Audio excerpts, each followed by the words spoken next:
Hey guys, and welcome to video 2 for chapter 30, where we're going to be talking about industrial society for this one. Now, the impact of the Industrial Revolution wasn't limited to the economy. You had massive social changes as well. You had huge population shifts, you had new social classes emerging, and you also had a lot of changes in the way that people lived. Now, many of the changes brought by industrialization led to an overall improvement in the standard of living. So that's what we're going to be talking about on the first slide, these fruits of industry, as they were so called. Now, I know we typically associate living in slums and dangerous working conditions with industrialization, but it also resulted in way better living conditions for the middle class, as well as improvements in medicine and a ton of new stuff being made. This was exemplified in the Crystal Palace. The Crystal Palace was a public display in London in 1851, kind of like a predecessor to the World's Fair. And industrial products and inventions from numerous countries were put on display for the public to marvel at and show the amazing things man could now make. Now, this new improved standard of living in turn led to a population growth in Europe and North America. From 1700 to 1900, the population of Europe went from about 105 million to 390 million. The U.S. population rose even faster due to mass immigration from Europe. Now, both regions' rise in populations was also due to medical advances. It wasn't that the birth rates were higher, it wasn't necessarily that they were having more kids, it was that the infant and child mortality rates became way lower and diseases were way better controlled. A big reason for this were vaccinations. Vaccination is not a word. Vaccinations were a major breakthrough in ending the death rate from diseases such as smallpox. Okay, and obviously we get a lot of vaccinations today that kind of inoculate us from an awful lot of diseases. So aside from an overall growth in population, industrial nations saw large demographic shifts as well. As the death rate decreased, so eventually did birth rates. Okay, people realized that they didn't need to have as many kids to compensate for the likelihood that the kids were probably going to die. So families in turn began having less kids. You start to see more of what we consider our modern nuclear families, right? Sometimes even having kids with families with only one child. Now, the industrialized world cost more to raise children, and it was less likely that children would die, as I said, so families made conscious decisions to have fewer kids. This became more realistic also with advances in birth control, most notably the invention of the condom in the late 1800s. So even though the political cartoon here kind of makes fun of it, of the stork with the baby around its neck, it almost looks like it's pursuing, here, and the villain shall still pursue her. It reflects a social norm at this time that women did not want to have as many kids as possible. So that's a big shift that you see in the industrialized world. Now, urbanization and migration. A major change that resulted from industrialization was the movement of people from the countryside to the cities. The vast majority did this for a simple reason: jobs, right? They went looking for work. Urban factories offered jobs, leading people to move there. This saw a tremendous rise in urban populations. In 1800, there were at best 20 cities in Europe that had 100,000 people or more living in it, and none in the Americas. By 1900, there were over 150 between Europe and North America combined. Right? You look at by 1900, London had almost 6.5 million people, Paris had 3.3, Berlin 2.4, and so forth. You notice how back here, in the 1000s, London had 500,000 people. Right? Constantinople was the biggest city in Europe in the 1000s, and then by 1900, it's not even on the map anymore. So you see, what's the common theme here? These are all from industrialized countries, and you look at London, Manchester, Birmingham, we'll consider Glasgow in there because it's in Scotland, and Liverpool. These are all British cities. Okay, I didn't mean to hit that there, but we'll go on to it. Now, urbanization didn't come without urban problems. Pollution was the most notable, right? Large cities, let me erase this. Large cities are dirty. There we go. They were always crowded, right? And they go back, going back to ancient times, cities were always crowded. They were always kind of smelly and dirty. But industrialization added a new element with the burning of fossil fuels and industrial wastes. Water supplies were completely ruined. Drinking supplies became contaminated. Rivers became polluted. Air quality was damaged significantly, leading to a number of other problems. And unsanitary conditions overall still led to disease. Not as much as it did during the Black Death days, but you still had it. Cities were the only areas at this time where the death rates still exceeded the birth rates. And the only thing that kept cities growing was that more people kept on moving into them every year. Now, you also had disparity of living conditions. The poor working class lived in overcrowded slums, these tenements like you see here. They were poorly built. They were filthy. You had large families to a single apartment. You had many, many families crammed into small areas, and they were always put near the factories or the mills, and that hurt the overall health conditions as well. The wealthy, on the other hand, they isolated themselves, either in their large homes within the urban areas or retreating to areas just outside the cities known as suburbs. By the end of the 19th century, these problems eventually did lead to some government reforms. They sought to improve water supplies, they sought to improve sanitation services, and they also started to build parks to give urban residents a place to escape the hustle and bustle. The movement of people didn't just involve movement to the cities. You also saw mass migration to the Americas, mostly to the United States. Yeah, you had some people going to Canada, why I don't know, even some going to South America, but the vast majority of Europeans were going to the U.S. 50 million Europeans migrated to the Western Hemisphere in the 19th and early 20th centuries, and almost all of them did not return to Europe and instead contributed to the growth of new immigrant communities. Most immigrants in the early 19th century came from Western Europe, the largest group being the Irish after the potato famine in the 1840s.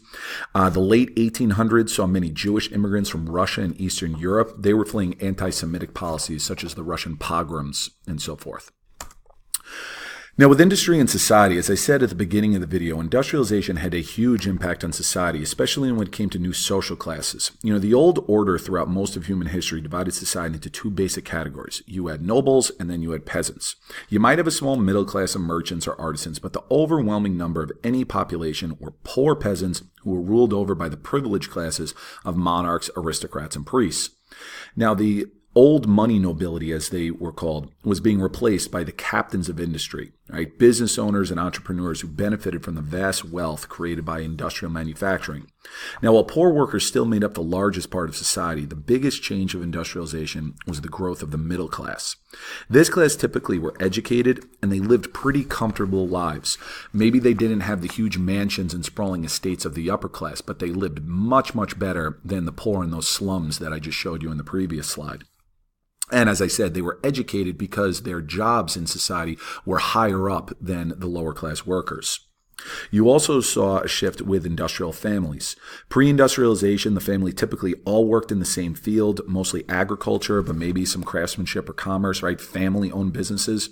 Industrialization now moved work outside the home, so families no longer work together. And in poor families, all of the family members usually had to work.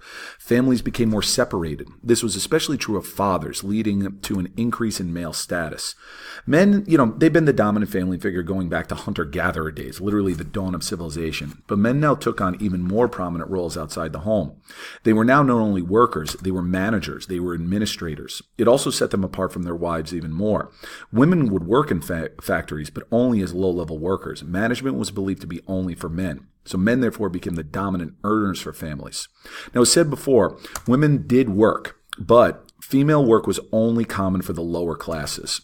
Right? Industrial work presented a problem as work was now done outside the home, and women still needed to be responsible for the care of the children. While many lower class women worked in factories to supplement income and because they worked cheaper than men, overall, men during this time prioritized the domestic responsibilities of women, such as cooking, cleaning, and especially taking care of the kids, over work responsibilities. And this was especially true in the middle class that you see here. Okay, these women did not work. They were expected to be housewives. They were expected to be mothers. Now, we've discussed in previous chapters how upper-class women typically had more restraints on them than lower-class women because they were expected to stay in the home. Well, the same now applied to middle-class women as well. One female job that saw an increase in demand, though, was for domestic servants. Nannies, maids, cleaning crew, that type of thing. Industrialization made the middle class wealthier, and since middle class women were expected to stay at home, it created a growing demand for domestic servants. Industrialization also led to the expansion of child labor. Now, children working was nothing new, right? Pre-industrial society saw young kids working on the farms or family homes. Industrialization moved them away from the homes and into factories.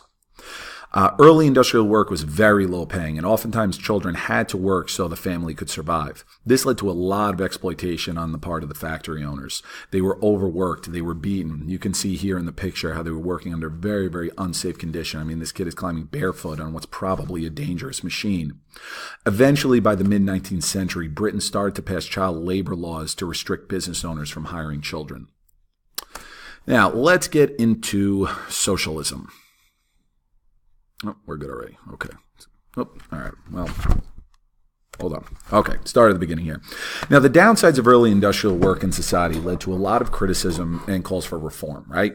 Some of the loudest criticism came from a group called socialists. Socialism is based on the idea that ownership should be shared and wealth more evenly distributed. Not the same as communism. We'll talk a little bit more about that later.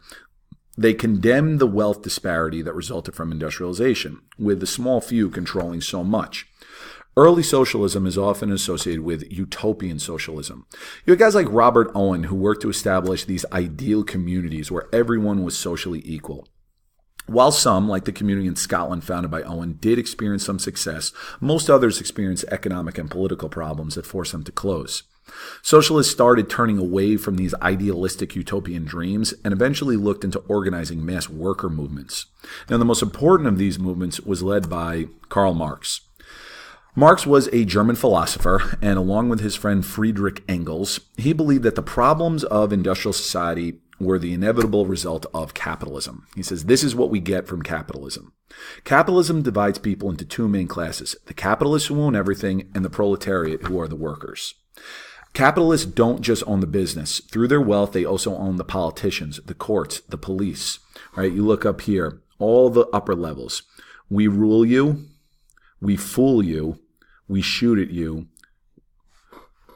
we eat for you, and then down at the bottom, okay, you've got the proletariat, the workers. We work for all, and we feed all. So this is the foundation on which all of these other ones of capitalist society are based on, okay? He mistrusted, a lot of capitalist society, whether it was popular art and literature. He even clumped that in together with religion. You look at here, the priests, he says, we fool you. Marx called religion the opiate of the masses. He believed religion was a distraction for the working class from improving their status in life. Now, Marx and Engels, they laid out their philosophy in the Communist Manifesto. Communism is about the elimination of private property and creating a radically equal society. So it's a much more radical ideology than socialism.